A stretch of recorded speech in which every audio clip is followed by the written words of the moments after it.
arkadaşlar, kanalıma hoş geldiniz. Yine çiçek severler için güzel bir video hazırladım arkadaşlar. Bugün ortanca çiçeğinin bakımı ve çoğaltılması ile ilgili bildiklerimi sizlerle paylaşacağım. Şu an çoğaltmanın tam zamanı iken hemen video hazırlayıp sizlere de hatırlatmak istedim.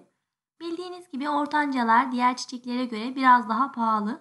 Ama dikmesi de bakması da çok basit aslında. Özellikle Akdeniz ve Ege'de hemen hemen her bahçede görürsünüz.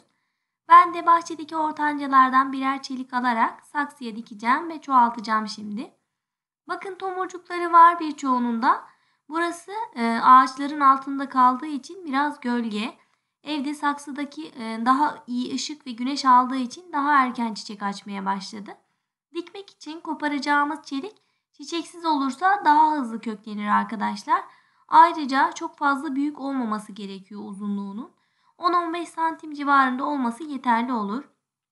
Bakacağım ve küçük olanları seçeceğim içlerinden çeliklerin. İster şimdi çoğaltın, ister sonbaharda budama yaparken çoğaltın. Ama tabii Mayıs-Haziran aylarında çoğaltmak daha avantajlı. Bitki daha hızlı bir şekilde gelişiyor ve kökleniyor. O yüzden bu aylarda özellikle çoğaltmanızı tavsiye ederim. Bu da evde saksıda yetiştirmiş olduğum ortanca çiçeğim arkadaşlar. Gördüğünüz gibi bu da artık büyüdü.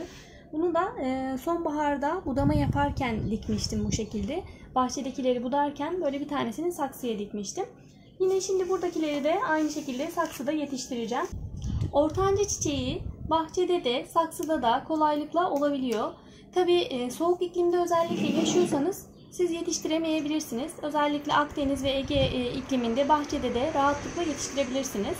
Dikeceğiniz çeliklerin boyunun çok uzun olmaması gerekiyor arkadaşlar. Bakın en fazla bir karış boyunda falan olması yeterli olur. O yüzden küçük çelikleri almaya özen gösterin. Bir de çeliklerin üzerinde çiçek olmamasına dikkat edin. Çünkü çiçek olduğunda bitki çiçeklenmeye için biraz çaba gösterir ve kendini yorar. O yüzden köklenme süresi daha uzun olur. Şöyle bir miktar kesiyorum ucundan. Daha sonra normal toprağa dikiyorum arkadaşlar. Ben böyle oldukça dikiyorum. Çevremde arkadaşlarıma hediye ediyorum. Bu şekilde birkaç tane yaprağını da koparırsanız daha iyi olur. Toprak olarak normal ağaç tiplerinden aldığım toprağı kullanıyorum arkadaşlar. Ama bu ortanca çiçeği özellikle kireçli topraklarda daha iyi oluyor. Ayrıca şunu da belirtmek istiyorum. Bakın bu pembe olan ortancalar maviye de dönebiliyor. Bu da toprağın pH seviyesiyle ilgili arkadaşlar. Toprağın pH seviyesi değiştiğinde çiçeğin rengi de değişiyor. Tabii bu beyazlar veya diğer renkler için geçerli değil. Sadece mavi ve pembe için geçerli. Pembe olanlar maviye, mavi olanlar pembeye dönebiliyor. Toprağın asit seviyesi artarsa maviye dönüyor çiçeğin rengi. Bu şekilde bir tanesini daha dikeceğim. Bakın yine şöyle hafif çapraz bir şekilde kesiyorum. Aynı saksıya 2 tane dikeceğim. Sadece bu şekilde gömüyorum. Bakın şöyle gömüyorum. Her saksıya 2 tane dikeceğim. Hafif bastırıyorum. Bu şekilde drenajı olması için saksının altlarının özellikle delik olması çok önemli. Buna dikkat edin.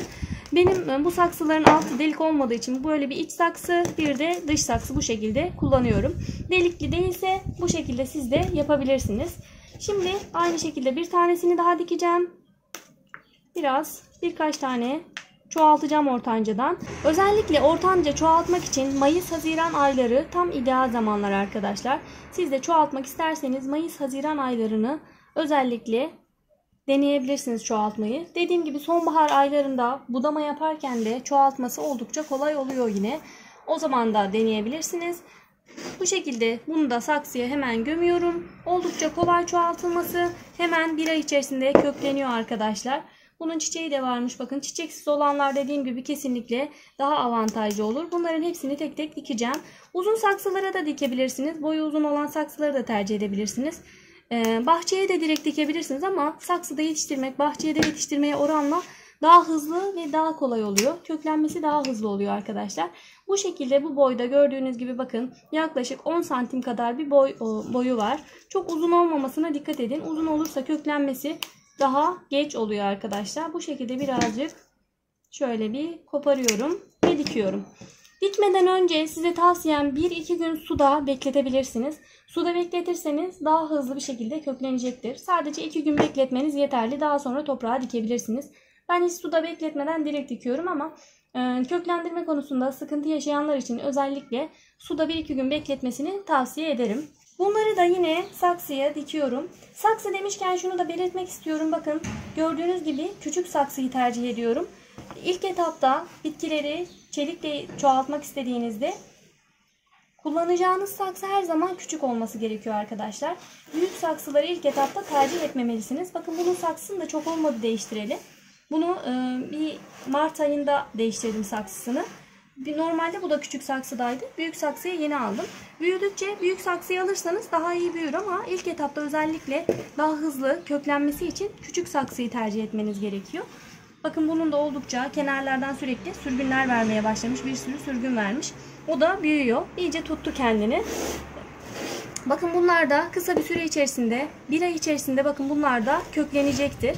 Dediğim gibi özellikle drenajı olan delikli saksıları kullanmayı ihmal etmeyin arkadaşlar.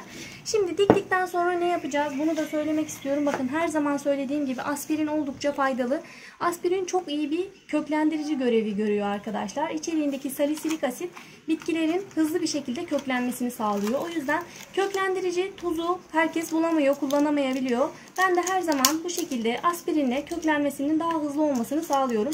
Siz de bu uygulamayı yapabilirsiniz. Aspirini ezip toprağına da karıştırabilirsiniz. Ya da benim yaptığım bu şekilde böyle bir bardağın içerisine koyup ondan sonra hafif şöyle bir karıştırıp ezilmesini sağladıktan sonra bunu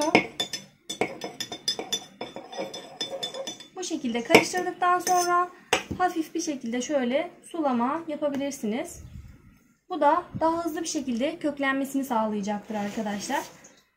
Aspirini de verdikten sonra şimdi nasıl bakacaksınız, nasıl sulama yapacaksınız ondan bahsetmek istiyorum. Bu dikim bittikten sonra özellikle toprağının kurumaması gerekiyor arkadaşlar. Toprak her zaman nemli kalmalı ki bitkinin kökü yeteri kadar nemli kalsın ve köklenmesi daha hızlı bir şekilde olsun. Toprak kurursa bitkinin kökü yeteri kadar nem almaz ve kurur maalesef. Aynı zamanda çok fazla sulama yaparsanız da bitkinin kökünde çürümeler meydana gelir. Suyu dengeli vermelisiniz. Belli aralıklarla verebilirsiniz ama bunu tabi belli aralıklarla verirken de sıcaklığa oranla bunu yapamayabilirsiniz. O yüzden benim size tavsiyem şu şekilde yapabilirsiniz. Bakın toprağın kuruluğuna bakabilirsiniz. Şöyle elinizle toprağın kuruluğuna baktığınızda bakıyorsunuz toprak nemli, sulama yapmanıza gerek yok demektir. Ortanca suyu seven bir bitki. Ama çok fazla sulayınca da tabii köklerde yine her çiçekte olduğu gibi bunun da köklerinde çürüme meydana gelebilir. O yüzden çok fazla sulama yapmamaya dikkat edin. Elinizde böyle her zaman orantısını ayarlayın. Nemli ise sulama yapmanıza gerek yok demektir. Fideler için de aynı şey geçerli arkadaşlar.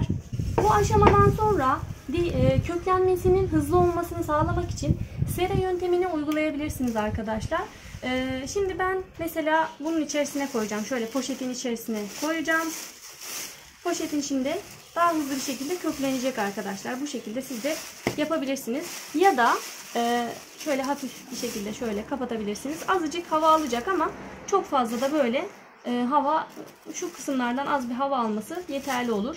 Bir miktar böyle ısıyla ve nemin etkisiyle köklenme daha hızlı olacaktır. Sık sık sulamanıza da gerek kalmaz bu şekilde yaparsanız.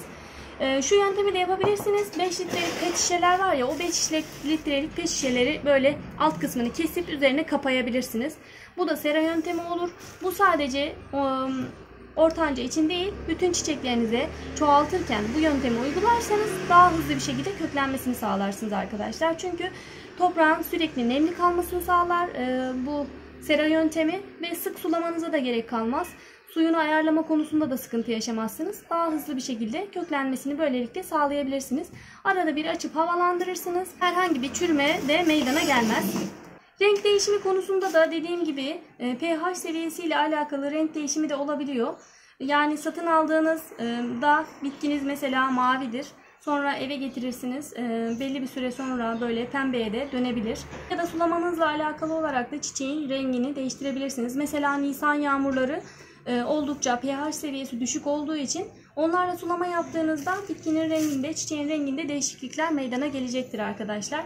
Saksı konusunda bu şekilde ilk etapta küçük saksıları kullanabilir. İlerleyen zamanlarda büyük saksılara geçiş yapabilirsiniz.